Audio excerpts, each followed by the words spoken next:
दूसरे दिन पापा घर आ गए। उनके आते ही मम्मी ने मायके जाने का मन बना लिया। वो मुझे भी अपने साथ ले जाएगी, ये सोचकर मैं मन ही मन खुश हो रही थी। लेकिन वो मुझे अपने साथ नहीं ले गई। मम्मी पापा से यह बोलकर अकेली ही चली गई कि मैं मायके जा रही हूँ। माँ की तबीयत खराब है, मैं 2 दिन के बाद खुद ही आ जाऊंगी। पापा ये सुनकर बहुत ही खुश हुए। उनका रिश्ता भी अजीब था। मम्मी घर पर होती तो पापा बाहर होते और पापा घर पर होते तो मम्मी बाहर होती। मुझ पर क्या बीत रही है, इससे उन दोनों को कोई मतलब नहीं था। वैसे मैं भी इसकी आदी हो गई थी। अपने आप को समझा लिया था। हाँ, इतना तो ज़रूर था कि मेरी नज़रों में पापा की छवि मम्मी की छवि से कुछ अच्छी थी। अच्छी क्या, पापा के बारे में मैं कुछ जानती ही नहीं थी। पति पत्नी के बीच की बढ़ती दूरियां बच्चों के लिए कितनी खतरनाक होती हैं, इसका एहसास मुझे अब हो रहा था। मैं एकदम ही अकेली पड़ गई थी।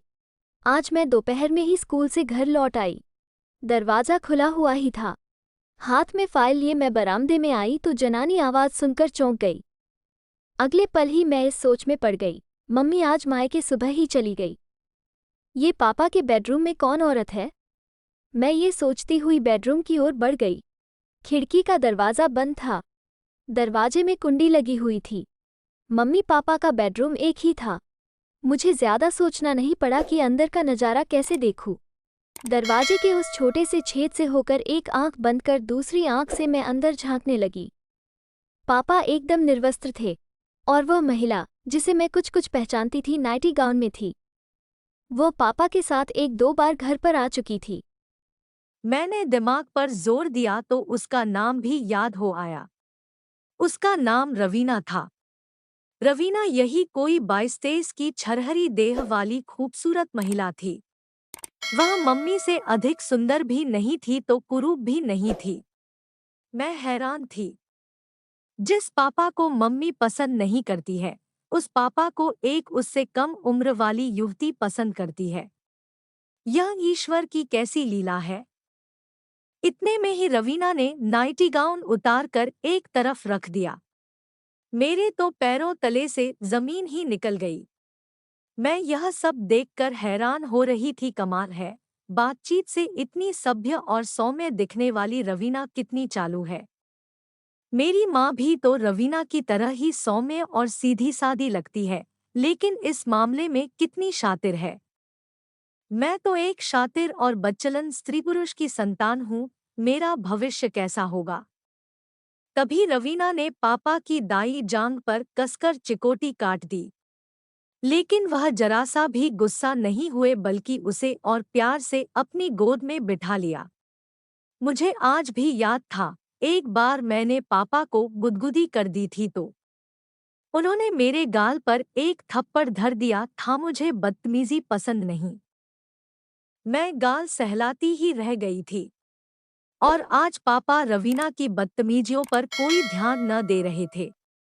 मैं अगले पल ही बुदबुदा पड़ी, क्या व्यक्ति ऐसे नाजुक क्षणों में इतना संवेदन शून्य और सुन्न सा पड़ जाता है कि दांतों और नाखूनों के वार को भी महसूस नहीं कर पाता है। यहीं से मेरे मन के किसी कोने में सेक्स को भोगने की इच्छा ने करवट लेनी शुरू कर दी। मैं सेक्स के इस अलौकिक और आश्चर्यजनक पहलू को पकड़ने की कोशिश करने लगी। इसी बीच पापा ने रवीना को घूरते हुए कहा, तुम सचमुच ही मुझे बहुत ही आनंद देती हो। मेरी पत्नी तो मुझे पसंद ही नहीं करती है। वह कहती है कि तुम 3-3 दिन तक दाढ़ी ही नहीं बनाते हो। तुझसे बात कौन करेगा। तुम्हारी दाढ़ी कांटों की तरह मेरे गालों पर चुभती है। रवीना, दाढ़ी तो मेरी आज भी बढ़ी हुई है। क्या तुम भी मेरी दाढ़ी से परहेज करती हो। पापा के यह कहते ही रवीना हंसने लगी। डार्लिंग, तुम्हारी पत्नी औरत है या कोई मोम की गुड़िया। भला पुरुष की दाढ़ी की चुभन भी कहीं स्त्री को पीड़ा पहुंचाती है। स्त्री को पीड़ा तो तब पहुंचती है जब पुरुष बीच में ही साथ छोड़ जाता है। क्या तुम्हें नहीं पता, सेक्स में नोचखरोच का कितना महत्व है। दाढ़ी नोचखरोच का ही तो काम करती है। ईश्वर ने कुछ सोच समझकर ही पुरुष को दाढ़ी दी है। सच तो यह है कि मैं तुम्हें तुम्हारी दाढ़ी से ही पसंद करती हूँ। यह कहते कहते रवीना ने पापा को बाहों में समेट लिया और अपने चिकने और मुलायम गाल उनके दाढ़ीदार गाल पर रखकर रगड़ने लगी। उसके बाद उसने अपने गोल मटोल सीने से पापा का मुंह रगड़ने लगी। पापा ने उसकी ब्रा से अपना मुंह रगड़ना शुरू कर दिया। थोड़ी देर के बाद पापा ने ब्रा का हुक खोल दिया। अब उनके सामने खरबूजे की तरह अलग ही दिख रहे थे। मैं देखकर हैरान थी, यह सब मेरे सामने पहली बार हो रहा था। मेरे सामने फिर पापा ने उसकी पेंती उतार दी। मुझे कुछ साफ तो नहीं दिखाई दे रहा था, मगर इतना लग रहा था कि नीचे से वह साफ थी। पापा ने कहा, आजा मेरी रानी, आज मैं तुझे घोड़ी बनाकर खेलता हूँ। इतना कहते ही रवीना घोड़ी की पोजीशन में आ गई और पापा ने पीछे से करना जैसे ही शुरू किया, उसकी चीख निकल गई। पापा उसके मुंह पर हाथ रख लिया और उन्होंने फिर आराम से किया। फिर उसके बाद आ की आवाज आनी शुरू हो गई। फिर दोनों थोड़ी देर के बाद शांत हो गए और एक दूसरे के ऊपर लेट गए और पापा के रहे थे, इतना मजा तो मेरी औरत की नहीं देती है जितना मजा तूने दिया है मेरी रानी। रवीना बोलते लगी, काश मैं तुम्हारी पत्नी होती। और फिर दोनों तैयार हो गए। इस बार रवीना पापा के ऊपर थी और जोर जोर से छलल रही थी। इसी मध्यांतर मैंने देखा पापा रवीना की देह पर झुकते जा रहे हैं और उनके होंठ रवीना के होठों को चूमने के लिए मचल रहे हैं। मैंने अगले पल ही अपनी दोनों हथेलियों से आंखें ढक ली और मन ही मन सोचने भी लगी, यह कैसी आग है जो स्त्री को पुरुष दर पुरुष और पुरुष को स्त्री दर स्त्री भटकने पर मजबूर कर देती है। पुरुष की बाहों का पहला पहला स्पर्श कैसा होता होगा? पुरुष के संसर्ग में कभी नहीं आने वाली एक स्त्री पुरुष की बाहों के स्पर्श मात्र से ही कितनी रोमांचित हो उठती होगी। मैं यह जानने की कोशिश करते करते पसीने से तरबतर हो गई। मैंने देखा मेरे हाथ के पसीने से फाइल भीग गई है और मेरे स्तनों से फूट आए पसीने ने मेरे बनियान को भिगो दिया है। मेरे हाथ अनायास ही मेरी जांघों पर चले गए। मेरी चड्डी भी पसीने से भीग गई थी। मुझे लगा मेरे भीतर भी कुछ कुछ हो रहा है। मैं वहां से सीधे अपने कमरे में चली आई। वहां आकर यह सोचे लगी, अब मम्मी का क्या होगा? मम्मी तो मायके गई हुई है और पापा किसी और औरत के साथ रंग रेलियां मना रहे हैं। मुझे यह देखकर बड़ी हैरानी हो रही थी और मैं अंतर्वासना से भी परेशान हो रही थी। यह सब कुछ मेरा पहला अनुभव था, इतना मुझे कुछ पता भी नहीं था। वह मुझे बार बार वही नजर आ रहा था, कैसे उसको घोड़ी बनाकर रखा और कैसे उन्होंने किया, यह सब कुछ मुझे साफ साफ नजर आ रहा था। बार बार एक ही तड़प परेशान कर रही थी। क्या सच में प्यार में इतनी तकलीफ होती होगी जिस तरह से रवीना चिल्लाई थी? रवीना की चीज सुनकर तो मैं डर ही गई थी। बाद में फिर वह इतना मजा करने लगी, मुझे समझ में नहीं आ रहा था सच में ऐसा होता है क्या? अंतर्वासना में इतना मजा आता है? अंतर्वासना का मजा लेने लगी। मैंने अपने कपड़े उतार शुरू कर दिए। अब मैं ब्रा और पेटी में थी। पेटी मेरी भीगी चुकी थी। देखते देखते ही अब मैं पूरी नंगी हो चुकी थी। मेरी योनि पर छोटे छोटे बाल थे। मेरे पास में रखी लिपस्टिक से अपनी योनि पर रगड़ने लगी। दोनों टांगे फैलाकर लिपस्टिक को अंदर बाहर करने लगी। एक हाथ से अपने स्तनों को जोर जोर से मसलने लगी और मैं आनंद लेने लगी, मानो कि मैं कहीं शहर कर रही हूँ। इतना अच्छा लगा रहा था, इससे पहले मुझे इतना अच्छा नहीं लगा। पूरे बदन में बिजली सी दौड़ रही थी। यह मेरा पहला अनुभव था।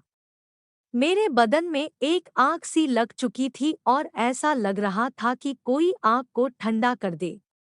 मुझे पता नहीं चला कि मेरा हाथ नीचे इतनी जोर जोर से उंगलियां अंदर बाहर करने लगी। की आवाज निकल रही थी। मैं फुल आनंद ले रही थी। ऐसा लग रहा था जैसे मैं हवा में उड़ रही हूँ। ऐसा कुछ 5 मिनट तक चला। उसके बाद में सेमी सी पड़ गई। मेरा बदन ठंडा सा होता चला गया। थोड़ी देर बाद शांत हो गई और थोड़ी देर में उठकर कपड़े पहनने लगी और उसके बाद में नहाने चली। नहाकर जैसी मैं वापस आई, इतने में ही मेरे विचारों की श्रृंखला टूट गई। पापा दरवाजे में खड़े थे और रवीना उनके पीछे खड़ी थी। मेरे बोलने से पहले ही दोनों मेरे नजदीक आकर बैठ गए। मैंने देखा दोनों के चेहरों पर गजब की ताजगी और आत्मसंतुष्टि थी। मेरे मन में पापा के प्रति कोई मैल भाव नहीं था। मैं रवीना को भी एक बदचलन औरत नहीं मानती थी। मम्मी के लिए भी मेरे मन में कोई बैर भाव नहीं था। परिस्थितियां ही ऐसी बन गई थी कि सब घालमेल हो गया था। ऐसा कभी मेरे साथ भी हो सकता था या किसी दूसरे के साथ भी। मेरी तरह विचारधारा शुरू शुरू में इन लोगों की भी होगी। जब परिस्थितियां इनके प्रतिकूल होती गई तो इनके विचारों में भी बदलाव आता चला गया। मेरे भीतर एक गजब का आत्ममंथन चल ही रहा था कि पापा ने मुझे टोक दिया, काजोल बेटी क्या सोच रही हो? तुम्हारी पढ़ाई कैसी चल रही है? ठीक चल रही है पापा। मैंने यह कहते हुए पापा की ओर देखा तो वह मुझसे आंखें मिला न सके। मैं बोली, पापा मैं तो तुम्हारी बेटी हूँ। तुम मम्मी के लिए या दुनिया के लिए जैसे भी हो, लेकिन मेरे लिए तो सिर्फ मेरे पापा ही हो, और मम्मी भी तुम्हारे लिए कैसी भी क्यों न हो पर मेरे लिए तो मेरी मम्मी है। मैं जानता हूँ बेटी। यह कहते कहते पापा ने मुझे अपने गले से लगा लिया। मैंने महसूस किया पापा कुछ कुछ यह जान गए थे कि मुझे मालूम हो गया है रवीना से उनके क्या संबंध है। इतने में ही रवीना ने अपने पर्स से टाफियों के 2-3 पैकेट मेरे आगे रख दिए। तुम्हें ये टाफियां पसंद है ना? मैं तुम्हारे लिए ही लाई हूँ, रवीना यह कहकर हंसने और पापा ने यह कहा मैं इसको बस स्टैंड पर छोड़कर आता हूँ, फिर साथ में खाना खाएंगे, ये कहकर चले गए और मैं अपनी पढ़ाई करने लगी। कैसी लगी दोस्तों मेरी यह कहानी? अगली कहानी मैं बताऊंगी कि मम्मी अपनी तड़प कैसे शांत करती है। मेरे चैनल सब्सक्राइब करें, लाइक करें। धन्यवाद। मेरे चैनल सब्सक्राइब करें, लाइक करें। धन्यवाद।